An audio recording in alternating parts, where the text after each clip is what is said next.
socodkii soo bilownay saaka waana halkii saaca subaxnimo haatan waxaanu soo gaarnay mid ka mid ah dalasadii ugu waaweynaa ee kooxaha khawaarijta ay ku dhibaalaysanayaan argagixisada Daacish.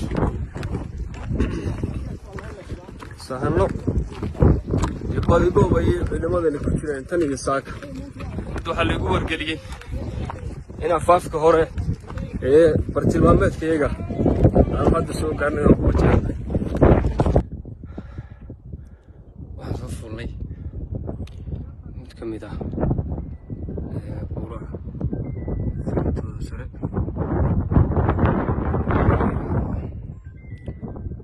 shaqadii howlgalka ayaa socota.